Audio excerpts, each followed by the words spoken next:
just after 2 yesterday afternoon, we were called the 2100 block of Locust Street.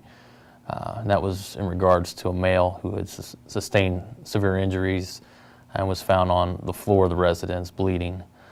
What we did learn through the course of speaking to the people inside the home as well as the neighbors was that a baseball bat had been used at some point during this struggle or confrontation.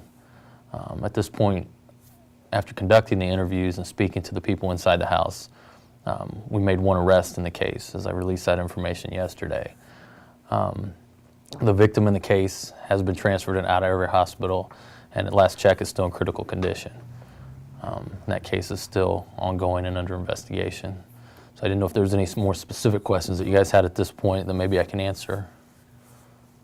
If he were to die, is there a possible change in charges for this guy?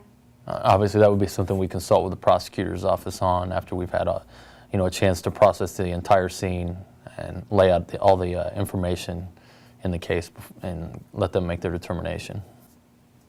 And do you know an aggravator yet, like why it happened? We've gotten conflicting statements so far.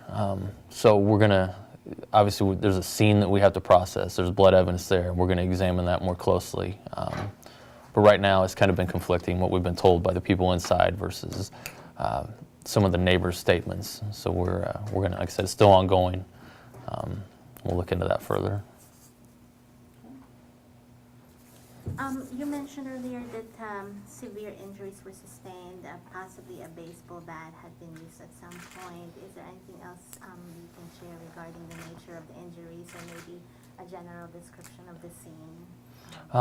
Other than I can tell you that there was blood evidence at the scene and the alleged injured person had head injuries, sustained some head injuries,